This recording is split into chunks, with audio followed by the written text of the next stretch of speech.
sir. Thank you, Port. Okay, thank you, Port Washington Police. We love them. Okay. And now that everyone is quiet, and now that everyone will remain quiet, it's 1 o'clock. Now that everyone will remain quiet for 1 hour. So if you want coffee, the wait staff will come around with coffee. Otherwise, we appreciate your attention and your silence. We thank you. It's not quite silent yet. Remember, I was a teacher. Okay.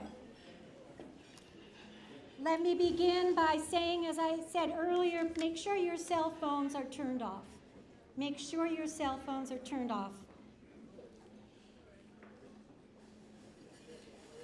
And now, welcome once again to State of the Town of North Hempstead. I am Amy Bass. I am a board member of the League of Women Voters of Port Washington, Manhasset. Welcome to you all. Welcome to Supervisor DeSena and her family. Welcome to superintendents of school in the throughout the town of North Hempstead. We have a whole table of superintendents and our Port Washington superintendent, and it's great. Welcome to library directors and library trustees. Welcome to community and service organizations. Welcome to members of the Port Washington Chambers of Commerce. Welcome to Kiwanis. Welcome to members of the press. Welcome to Rita and Catherine Castagna. And welcome to the Port Washington Police. And thank you once again, Bill Zwerline, for your help. Welcome all to the State of the Town address. For those of you who have been with us for lunch, you'll notice a special gift we have for you. It's a little pocket Constitution of the United States. There's a basket outside of literature for members of the public who have come for speech only. We think it's worthwhile to reread our country's founding document from time to time. And so if this is the time for you, and you happen to be looking for a copy of the United States Constitution, you now have one, courtesy of the League of Women Voters of Port Washington, Manhasset.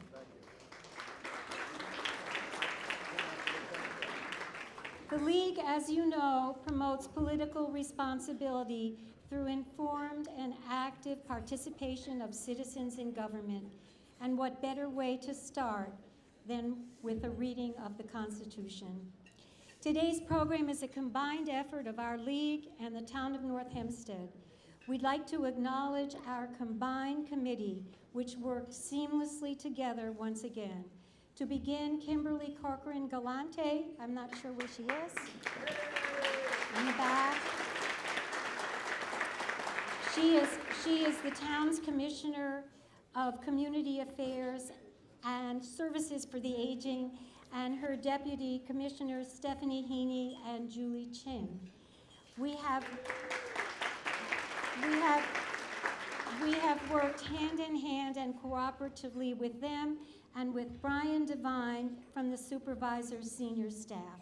So thank you all. Our League committee included Vice President Michelle Lamberti, League Secretary Marie Bellon, League board members Kay Ullman and Judy Jacobson. We would like to recognize and thank Harbor Link's new banquet manager, Laura Duhigg, in the back, and Maitress D, Shirley Lopez, and we thank their staffs for their cooperation. And now the moment that we've been waiting for. I'd like to call the members of the town's Veterans Advisory Committee to come forward to lead us in the Pledge of Allegiance.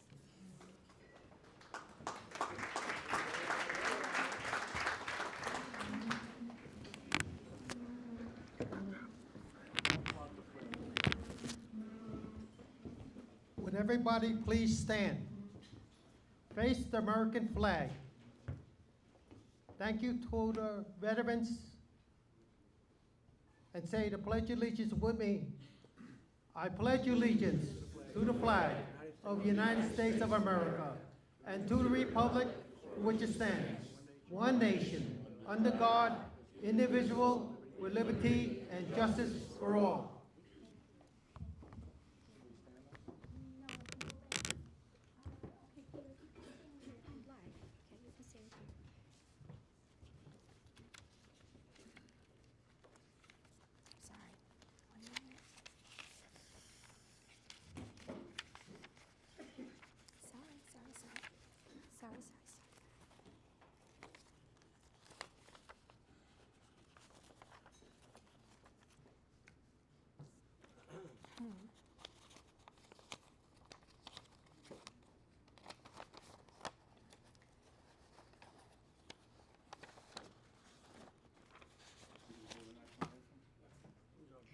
Okay.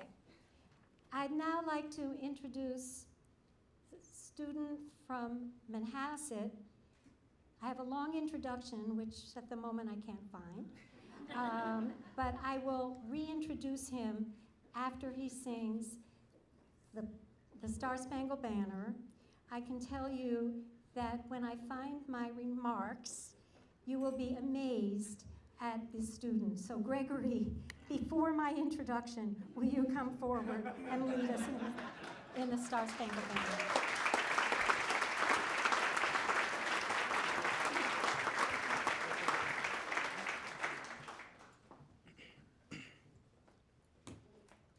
Oh, say, can you see by the dawn's early light what so proudly we hailed at the twilight's last gleaming, whose broad stripes and bright stars through the perilous fight o'er the ramparts we watched were so gallantly streaming, and the rocket's red glare, the bombs bursting in air, gave proof through the night that our flag was still there. Oh, say, does that star-spangled banner yet wave o'er the land of the free and the home of the brave?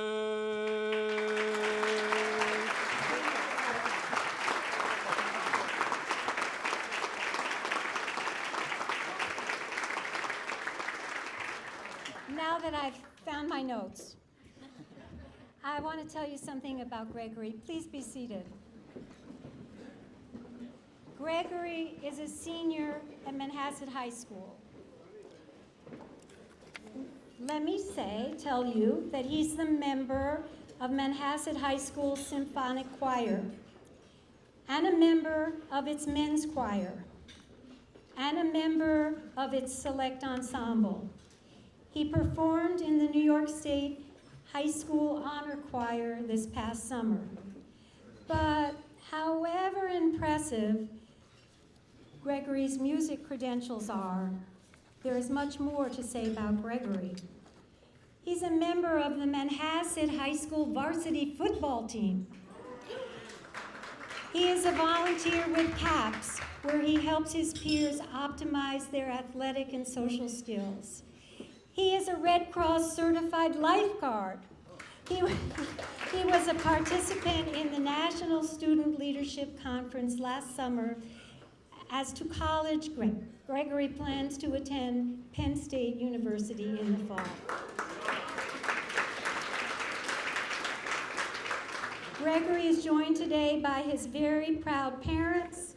Over here, Kathleen and Bob Young, and by Jared Berry, his music teacher at Manhasset High School, and by Dr. Gaurav Passy, the Manhasset Superintendent of Schools.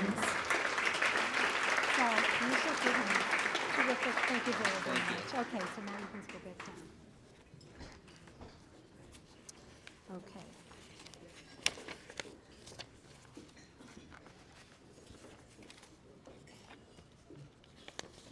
Just got myself all mixed up. Got myself up.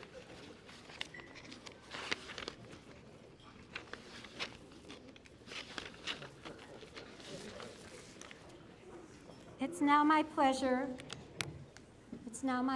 to introduce the 38th Supervisor of the Town of North Hempstead, the Honorable Jennifer DeSena.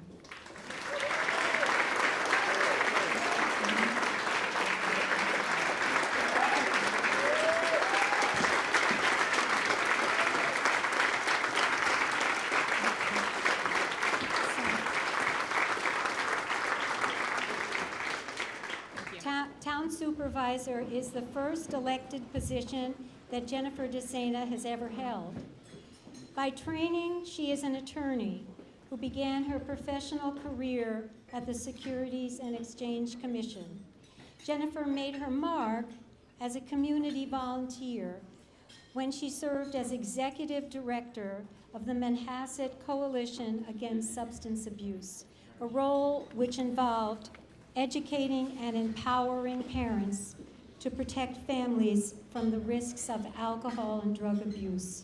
She collaborated with Manhasset High School Guidance Department to teach signs of depression and suicide. She partnered with the Chinese American Association of North Hempstead in leading efforts to warn our community about the risk of a potential marijuana facility.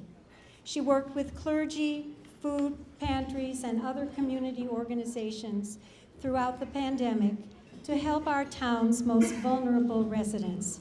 Recognizing all of these volunteer efforts, the town chose Jennifer for the Town of North Hempstead's May Newberger Honor Roll in 2020. Supervisor DeSena is a graduate of Boston College and St. John's University Law School. She is joined today by her husband, Ralph, and by her mother, Susan Chessman.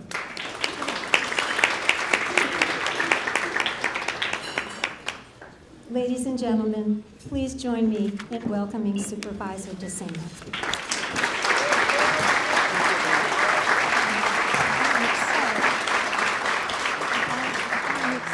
You're just overly prepared. Okay.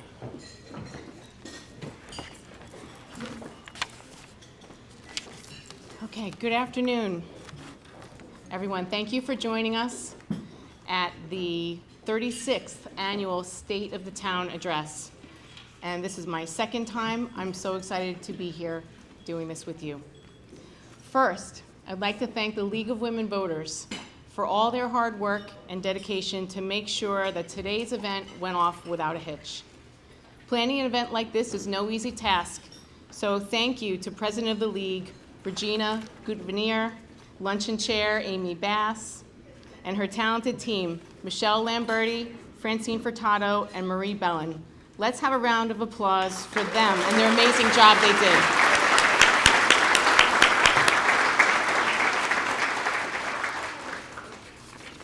The League of Women Voters has long played a significant role in uniting our communities and advocating for the informed participation in our democracy of all citizens, regardless of gender, sex, race, ability, or party.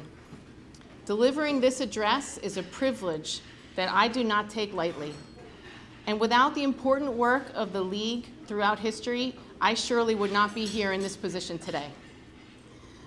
A special thank you also to our Commissioner of Community Services, Kimberly Corcoran Galante, for all she and her talented staff do to make today's event and all of our celebrations a reality.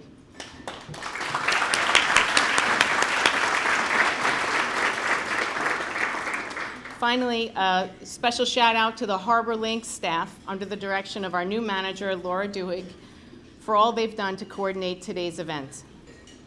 Thank you also to the Town of North Hempstead officials here today, including Receiver of Taxes Charlie Berman. I couldn't see it.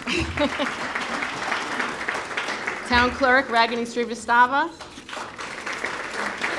Council Member Robert Troiano, Council Member Peter Zuckerman, Council Member Dennis Walsh, Council Member Veronica Lurvy, Council Member, ooh, that just got louder. Council Member David Adami, and Council Member Marianne Del Monte.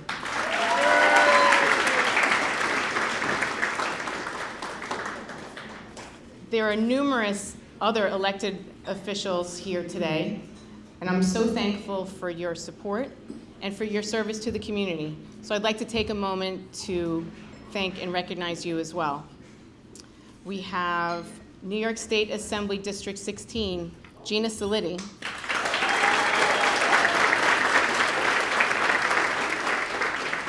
New York State Assembly District 19, Ed Ra. Representing our State Controller Tom DiNapoli, Joe Galante. From the county, we have our County Controller, Elaine Phillips. Nassau County Legislator, District 10, Mazi Palip.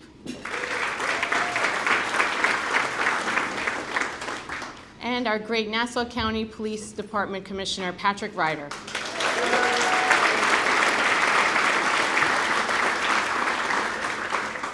Thank you. We have many mayors, many partners in our mayors. From Plano Manor, Barbara Dono. From Baxter Estates, Mayor Nora Hagenson. Mayor of Old Westbury, Ed Novick. Mayor of Glen Cove, Pam Panzenbach. Mayor of Mineola, Paul Pereira. Mayor of Manor Haven, John Popoleski. Mayor of Flower Hill, Randall Rosenbaum. Mayor of Port Washington North, Bob Weitzner. We have Deputy Mayor Donna McNaughton. And Trustee of Flower Hill, Frank Genesi. And from Manor Haven, Trustee Christine Shahpour. Also, we have some former elected officials here with us. Former State Assemblyman Anthony Durso. And former Council Member Lee Seaman.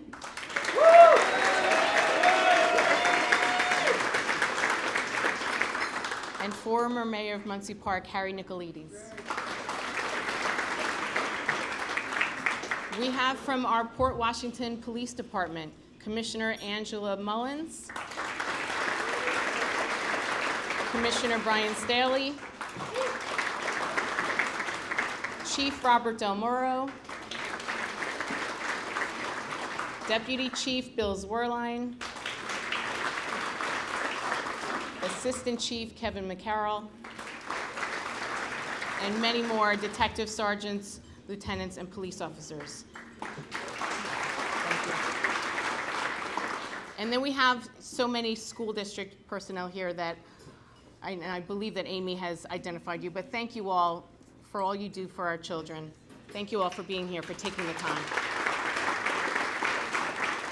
We also have many commissioners and trustees from our various special districts. So thank you all for being here as well. And we have many from our libraries. So thank you all for being here. Okay, last year, I stood here and delivered a simple message to the town board. Together, we can accomplish many great things. I believe that we have done just that. as we've continued to collaborate and work hard for our residents over the last year. I'm proud of all the great work that we've done, and while some of our board meetings have been undeniably a bit painful at points, we're in this together, and we're all committed to doing the people's work. It's also important to recognize and highlight our collaboration with colleagues at other levels of government, as well as our many local mayors, special district commissioners, school superintendents, school board members, union leaders, all of whom contribute in different ways to help make the town of North Hempstead such a special place. Also, I'd like to recognize all of our first responders and healthcare heroes, especially those in the room today. Living under a pandemic for 2+ years gave us all a newfound respect and appreciation for their hard work, dedication, and selflessness, and we're forever indebted to them. So thank you.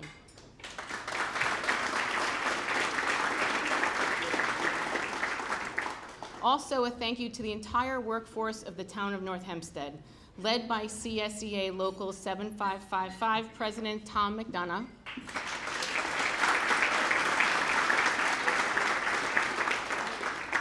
and his dedicated slate of officers. Thank you for all you do to support and advocate for the best interests of our workforce. I'd also like to extend a special welcome to President of CSEA Long Island Region 1, Jerry Laurichuda. Thank you for taking time out of your busy day to be here with us. Finally, I'd like to thank our department commissioners.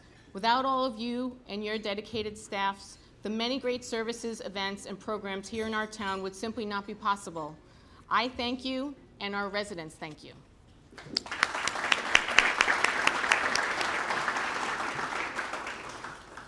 Having now been in office and on the job for over a year, I can honestly say the time has flown by. Over the last year, I've had the opportunity to oversee the tremendous amount of work that goes into delivering town government and services to the people. But until you're sitting in the supervisor seat and actually serving your role as the head of all departments, it's hard to appreciate the non-stop activity that takes place throughout the year in town government. From winter months with historic snowstorms, thankfully none of which we've had yet this year, to the arrival of spring and the rejuvenation of our parks and recreation programs, to the adventure and beauty of the summer season, and finally, to the tough decisions during the hectic budget season in the fall. I can honestly say there is no way to appreciate the enormity of the job until you actually see it. Our town government is faced with many challenges, and I've sought to face these challenges head on, the only way I know how. Before I was elected town supervisor, I prided myself on my ability to build coalitions to accomplish goals. And that is what I continue to seek each and every day in this role. My goals for my administration have not changed since my inauguration. I believe that we should streamline town government wherever possible, work through the governmental logjam, and increase accountability to our taxpayers, operate in a fiscally responsible manner, and lead our town in an open, honest, and transparent way.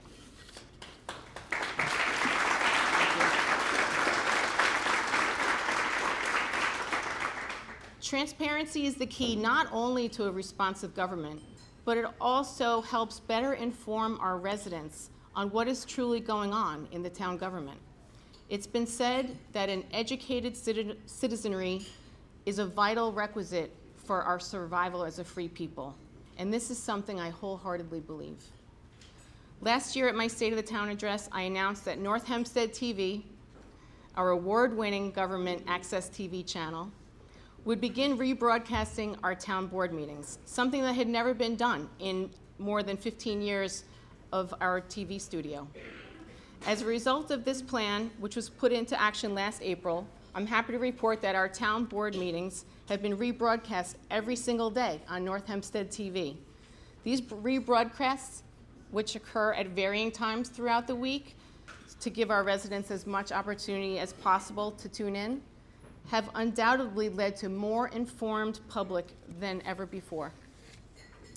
Although there's no ability to quantify this in ratings, I can tell you anecdotally that not a day goes by where I don't meet a resident at a community event who mentions that they tuned in for some of the most recent board meeting, and how much this change has helped better educate them about how their town government works. Beyond all this, North Hempstead TV is a fantastic resource that does a great job providing our residents with enriching programming, and our residents know they can always find something interesting to watch on NHTV. And in the new year, they can expect to see a renewed emphasis on highlighting the fantastic projects taking place across the great town. Town government is continuously working for its residents, oftentimes in ways that go unseen or unnoticed, as projects continue to advance over the years. This year, the town will be bringing a number of projects to fruition that residents have been looking forward to for years, including work commencing at Michael Tully Park in New Hyde Park and Charles Fuschillo Park in Carl Place. As work intensifies throughout the year for these projects and more, residents should expect to see them documented in new programming on our TV channel. At my last State of the Town address, I spoke about the need to educate and empower parents to protect their families from the risks of alcohol and other drugs. Through my work as Executive Director of the Manhasset Coalition Against Substance Abuse, I witnessed firsthand the destructive effect of alcohol, tobacco, prescription, and other drugs on our youth. And let's be frank, this is a problem that has not only not gone away, it's an evolving and threatening issue hitting dangerous new heights. While we'd all like to believe that these are some far-off issues that will never touch the idyllic town of North Hempstead, those of us who have been touched by tragedy know it is already here. Pretending otherwise would just be burying our heads in the sand. The truth is, tragedy like this, caused by the opioid epidemic, can happen in any of our communities. Just this past week, Newsday highlighted an unusual increase in fatal and non-fatal overdoses, which Nassau County officials attributed to illegal counterfeit prescription pills mixed with deadly fentanyl. And they urged those using non-prescribed drugs to use extreme caution. Warnings like these are becoming too commonplace, as 6 out of every 10 counterfeit pills seized by the USDEA last year contained a lethal dose of fentanyl. This is an alarming increase over the past year. I believe that as public officials, we must do everything in our power to save lives through prevention, treatment, and recovery. Last year, I established the Town of North Hempstead Substance Misuse Advisory Council and have worked diligently to meet the issue head-on through a number of ways, including free Narcan training seminars in conjunction with Northwell Health. This advisory council includes a number of important voices in the fight against the drug overdose epidemic that has swept across our country and our area, including Steve Chasman, Executive Director of the Long Island Council Against Alcoholism and Drug Dependence, Dr. Nellie Taylor Walthrust, Director of Outreach Services at North Shore Child and Family Guidance Center, and Dr. Sandeep Kapoor, Director of Screening, Brief Intervention, and Referral to Treatment at Northwell Health. Last year, over 110,000 people died of drug overdoses, which is a stunning and sad new record. It's a shocking increase over the previous years of 10,000 people. And this has been driven largely by the spread of illicit fentanyl. As public officials, we must do more to combat this.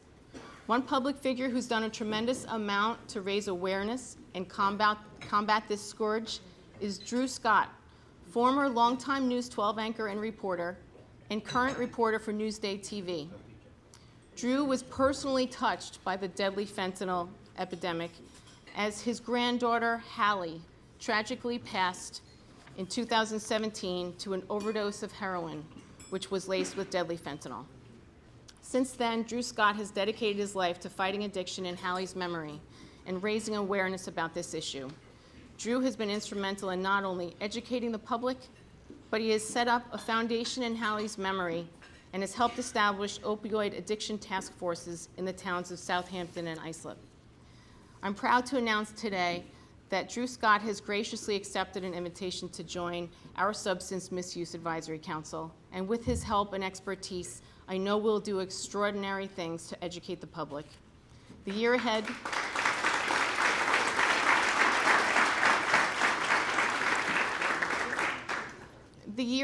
will be an important one as we continue to work to address the opioid crisis and navigate the uncharted landscape of commercialized marijuana in the state of New York. Last year, I called for a recommitment by the town to investing in critical infrastructure, such as our roads and our sewers.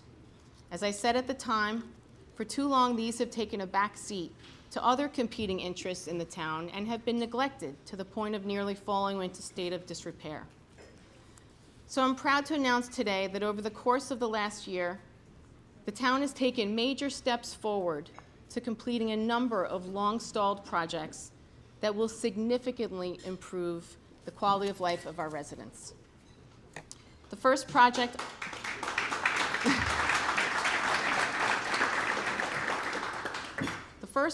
I'd like to highlight is Westbury Avenue in Carl Place, and in particular, its dreadful sidewalks. For too long, the sidewalks on Westbury Ave have been neglected. Although Westbury Avenue is a Nassau County-owned and maintained road, the repair and rehabilitation of the sidewalks falls under the jurisdiction of the town of North Hempstead. Westbury Avenue was constructed over 100 years ago and has been in serious need of repair and repaving for a long while. This would not be done without a commitment from the town to repair and rehabilitate the sidewalks in conjunction with this project. And this was something the county struggled to secure from the town under multiple prior administrations. Now, utilizing a portion of the town's remaining American Rescue Plan Act funds, I am proud to report that the town will be making a $2 million investment in the future of Carl Place's downtown and begin the replacement of these sidewalks this year in conjunction with Nassau County reconstructing this long-neglected roadway.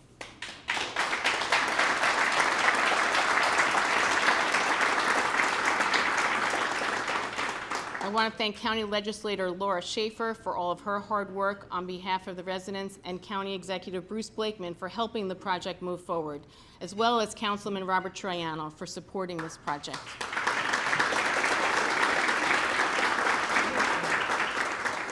This is an investment of significant resources in the Carl Place community, and along with the ongoing construction and improvements taking place at Fuschillo Park, just a few blocks away, I'm proud that the town will be delivering these quality of life improvements to a corner of our town that many residents feel had been overlooked by town government for too long. Beyond this, another long-stalled project is now taking steps forward after the first year of my administration. The Manhasset Sewer Connection Project has been something that residents have been asking for many years. For over 50 years now, the residents and businesses along Plandome Road have had to rely on septic tanks. And over time, this has led to numerous issues, like the potential impact excess nitrogen flows are having on Manhasset Bay, and the significant financial burden these septic tanks have placed on our businesses. I'm sure you'll be as shocked as I was when I tell you that an individual business on Plandome Road spends upwards of $70,000 a year on septic services. This astronomical cost is making it extremely difficult for anyone looking into opening a business here, and it must change. Throughout the course of 2022, I held meetings with the various stakeholders in the project, including the Great Neck Water Pollution Control District and the Manhasset Chamber of Commerce, where it was discussed how my administration can best move this project forward after it's languished for years. While details are still being finalized, this project remains a high priority, and I have long believed that now is the perfect time to address it, especially in light of the $5 million grant secured by Assemblywoman Gina Salitti in furtherance of this project. Thank you, Assemblywoman Salitti.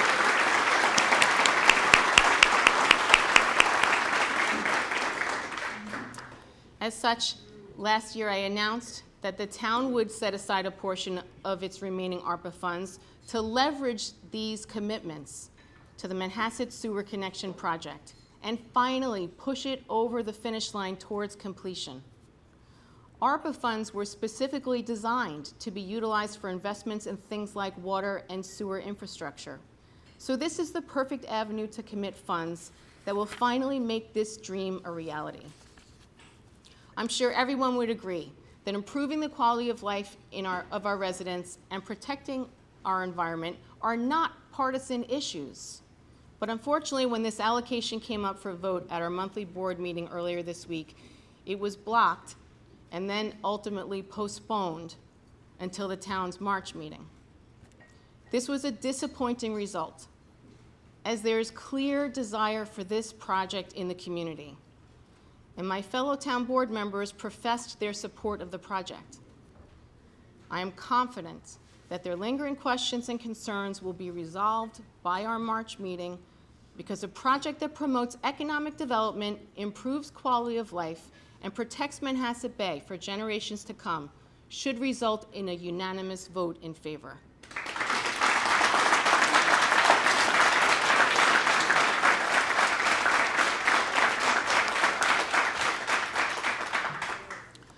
Over the last year, the town has secured millions of dollars in grant funding to make a number of projects and programs a reality across the town.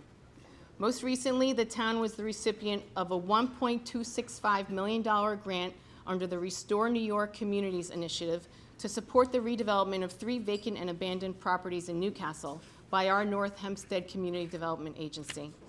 The CDA, led by the tireless Rosemary Olson,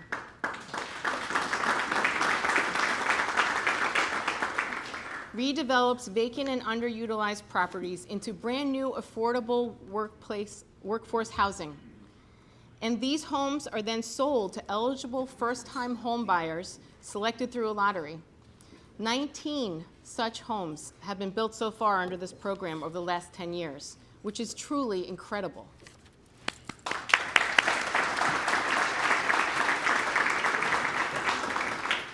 The successful redevelopment of blighted properties under this program helps improve the community, stimulate the economy, and aid in the revitalization of Newcastle. I'm very proud of this program, and I want to thank Councilman Robert Troiano again for all he has done to make it a success, especially as a vital member of the CDA during its early days.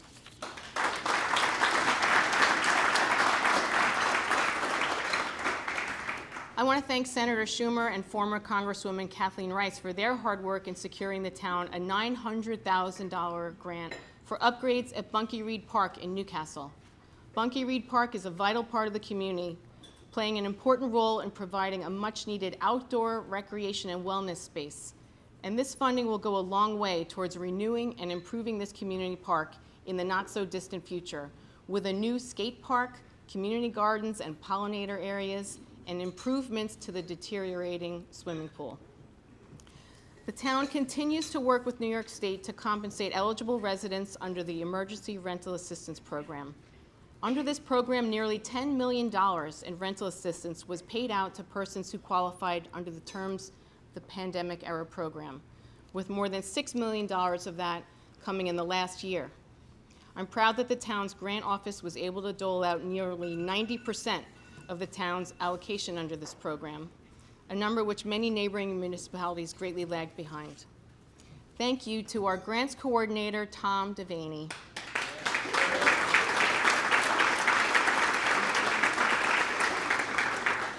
For all you do to make sure the town maximizes our grant funding, something which we will continue to put a particular emphasis on in the coming year.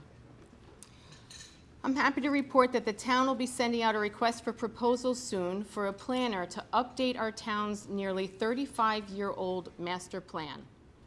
At my last State of the Town, I spoke about the importance of a master plan, as it's a document that identifies and addresses the diverse needs of our communities when it comes to decisions affecting quality of life, sustainability, and delivery of services for our residents. Over the course of the last year, I've spoken to residents from all walks of life and all corners of the town, and I've heard a lot of great feedback on this topic. Now, I believe the time is ripe to bring in a professional planner to formally help shape the process.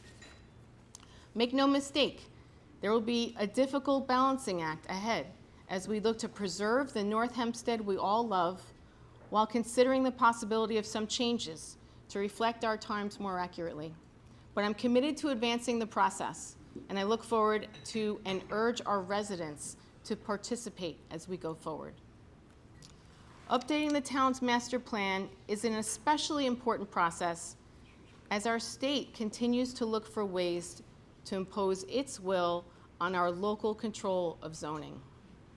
Just a few weeks ago, Governor Hochul outlined her newest housing plan, which would effectively allow the state to override the town's ability to control local zoning.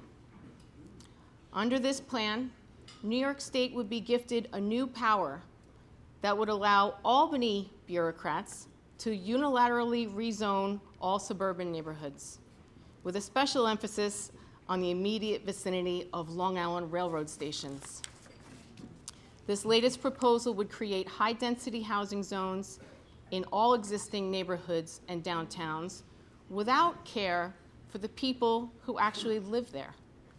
Beyond silencing the voice of concerned residents, this proposal threatens to severely impact the quality of life in our communities, as critical resources will be stretched to their breaking point. Our classrooms will be overcrowded, traffic will increase, our water and sewers will be strained, and our environment will be threatened.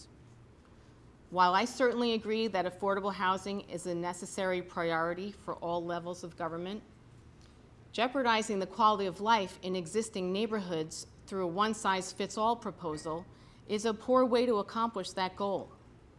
And the town sent a letter to Governor Hochul last week stating just that. I hope that Governor Hochul opens the lines of communications with local municipalities, hears our concerns, and adjusts her plans accordingly.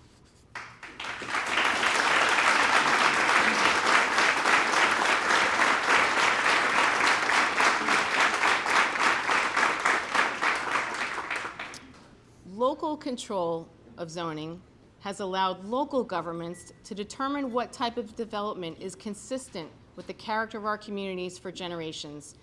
It should remain that way. Nobody knows our residents and their wishes better than we do. The town's 311 call center is the envy of every other town on Long Island, and it's an outstanding resource for both our residents and our departments. A well-run department filled with employees who go above and beyond to make sure our residents' questions are answered. It's an invaluable avenue for our residents to report their concerns, have them recorded, logged, tracked, and responded to.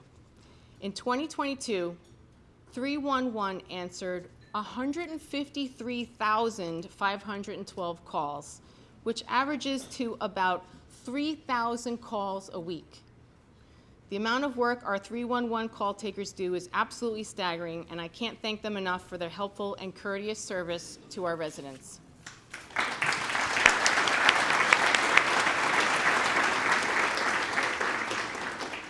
"17 years after its inception, the 311 call center also answered their 2.5 millionth call in April of 2022.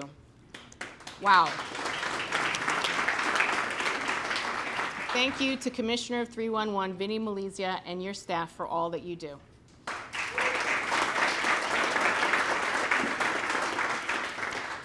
Our town continues to support and strengthen our senior community in a variety of ways. In-person programming has returned this past year, and I can tell you after attending pretty much every event and program our town has hosted, the excitement and gratitude for being able to gather in person again is palpable. Many thanks to Commissioner of the Department of Services for the Aging, Kimberly Corcoran-Galante, for all she and her staff have done to make the seamless transition back to in-person programming.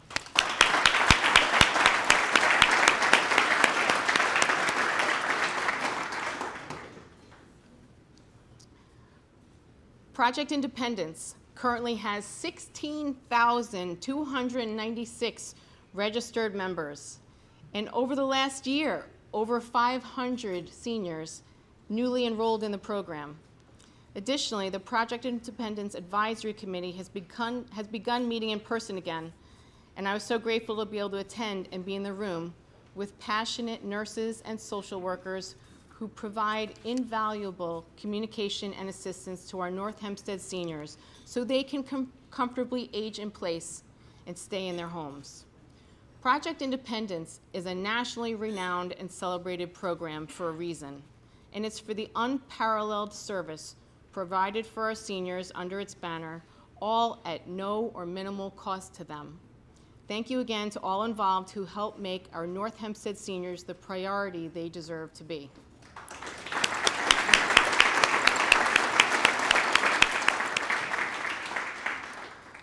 The town of North Hempstead has a well-earned reputation as a community who really cares about our residents, especially our most vulnerable populations, such as our seniors, our veterans, and our disabled.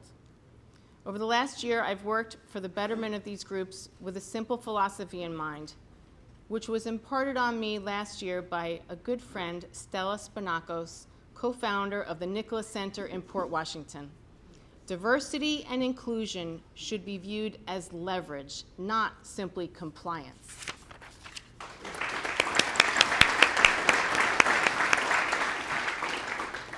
What this boils down to is we should be doing everything we can to work together to make our communities more diverse, inclusive, and equitable, because it's something that will make our communities stronger, not simply because we have to. People move to the town of North Hempstead because, in many ways, we represent the suburban dream. A great example of this is an amazing couple I met just the other day who moved to Port Washington from Bayside, Queens, a few months ago with their 4-year-old daughter, Stella, who has been diagnosed with autism spectrum disorder. Although we, as elected officials, do all we can to protect and support our most vulnerable communities, unfortunately, there are people out there who seem like they don't understand these values.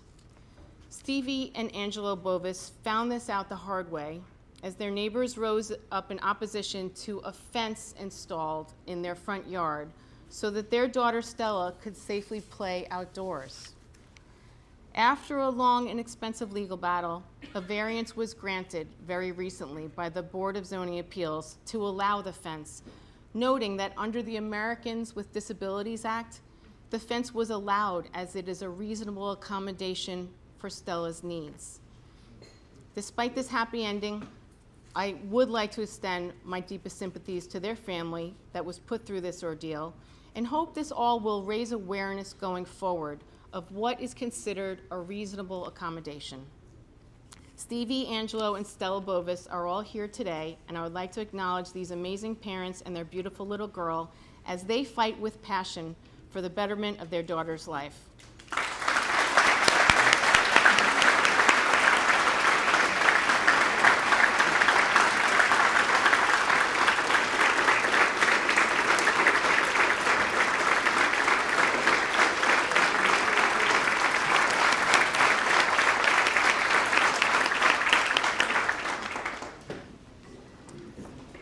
I'm also proud to announce that I've directed our highway department to install autism child area signs along their street to further protect the health and well-being of Stella.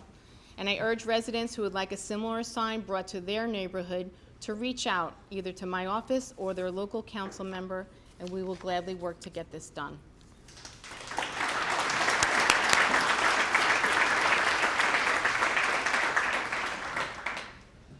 The town's Veterans Advisory Committee did great work throughout our town this year, especially this past holiday season.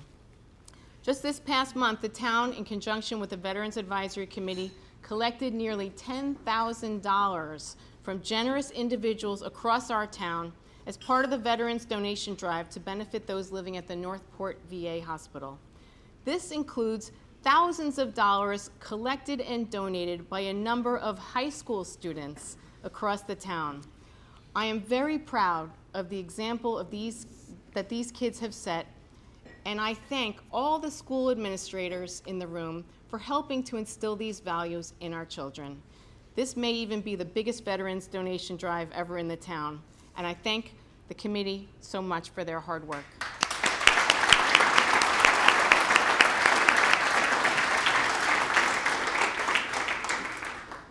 The rehabilitation of Charles Fuschillo Park is underway, as our Department of Public Works recently held a project kickoff meeting with the project contractors.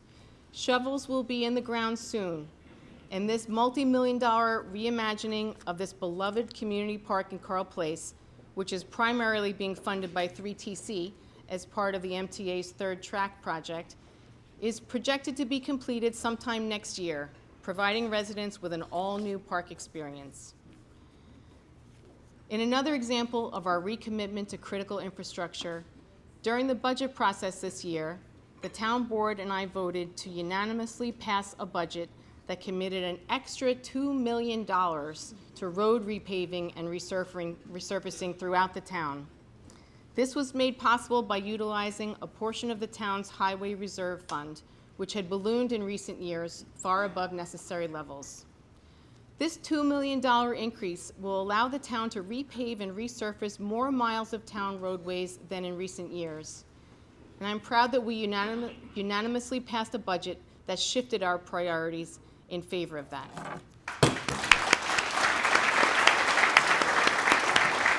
It's fine, it's fine. That's just a chip clip. Speaking of budget, I'm excited that in my first year in office, a 5% tax cut was delivered to our residents in our unanimously passed 2023 town budget. To my knowledge, this is the first town tax cut our residents have experienced in at least a decade. While I'm very proud,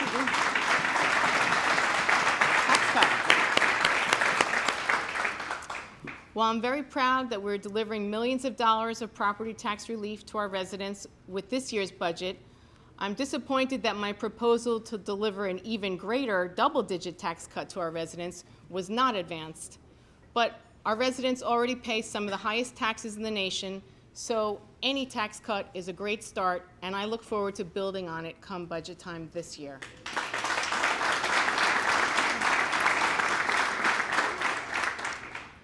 Having now gone through my first budget season, I'm very proud of what we were able to deliver for the residents, especially given the difficult circumstances that the town has been under, having lost both our town controller and chief deputy controller in January 2022. In fact, the town is still with a vacancy in these two positions more than a year later. It's shocking to realize that a town with a nearly $170 million budget has been operating without a formally appointed controller for more than a year. To be frank, these positions have gone unfilled for far too long. Having no formally appointed controller is something that could both put our town at risk financially and could potentially jeopardize our AAA bond rating. Beyond this, it has put undue strain on the other staff and on my Director of Finance, Paul Wood, who had agreed to serve as acting controller temporarily as a stopgap measure to keep the department functional throughout audit and budget season. But he is still in this role more than 6 months later. This is a situation that needs to be rectified immediately.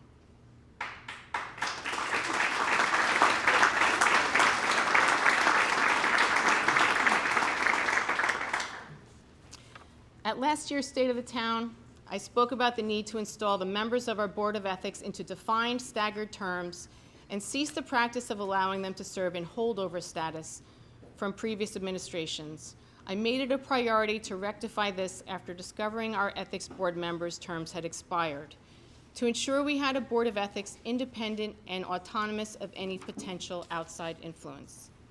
I'm happy to report that over the course of the last year, 4 members have been installed into new defined terms. All of these individuals have been a great asset to our town, and we thank them for their service. And I will continue to push for a fully appointed independent Board of Ethics in staggered and defined terms.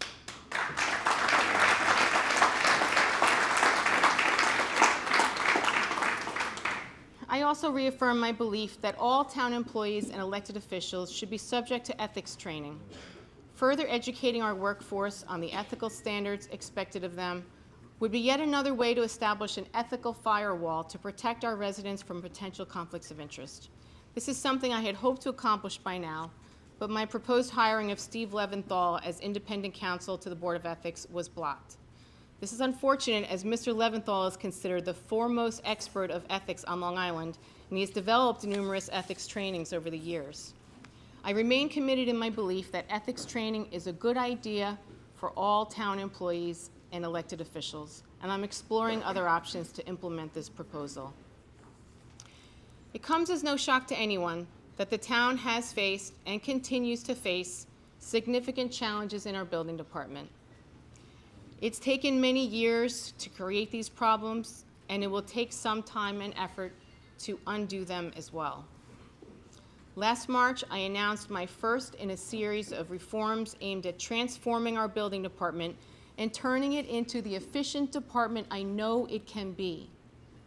Under that measure, I proposed to strike a portion of our town's code that had bogged down departmental operations, created needless interference, shifted accountability away from our trained professionals in the building department, and allowed the town supervisor or individual council members the ability to overrule the commissioner's decision regarding an expedited permit application. At the time, this was something that was overwhelmingly supported at a public hearing by our residents and our very own building department commissioner, who firmly believed that final say on any such matter should rest with him and the department. Despite this vote of confidence from our commissioner, who we trust to know the best validity of building department matters, this proposal was voted down at first, but ultimately passed in a modified version a number of months later after much back and forth. While I'm proud to have gotten that code provision off the books in its former state, that was just the tip of the iceberg of the building department's problems.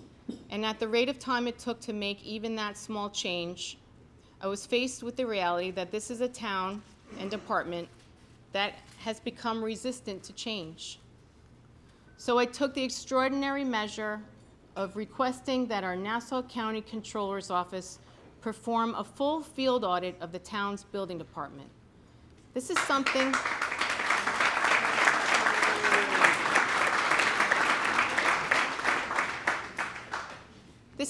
that was long overdue, and something that no administration had had the courage to do in the past. But I am confident that this impartial assessment by an outside agency will identify and address any mismanagement of departmental operations and any potential misconduct or irregularities that may exist. Since my first day in office, I've made rehabilitating the building department a top priority, and this independent and impartial assessment will undoubtedly cut to the core of the problems that have been plaguing the building department for years. When this process is complete, which we expect sometime later this year, I'm hopeful that the results of the independent audit will further identify the department's deficiencies, so I can continue to hold our workforce accountable and deliver for the people of North Hempstead.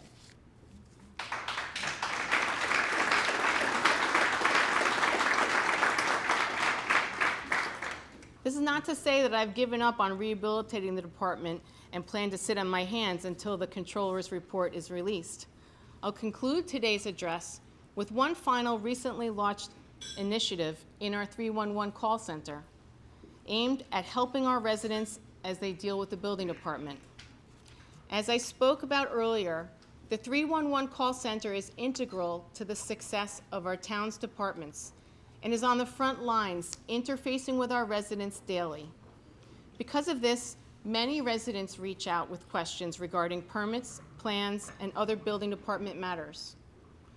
To help both our call takers in their role helping our residents and our residents in their quest to get their questions answered, at my direction, a select group of call takers have been trained over the last few months regarding the ins and outs of the building department and their CitizenServe software. So going forward, these call takers will be solely dedicated to answering calls from residents that come to 311 regarding the building department. I affectionately refer to this as our building department pod. And although the project is still finalizing its testing period, first impressions from residents have been positive. as they welcome conversations with our dedicated and knowledgeable staff that ultimately lead them to the information they're looking for. Thank you again to 311 Commissioner Vinnie Malizia for helping to make this new service for our residents a reality.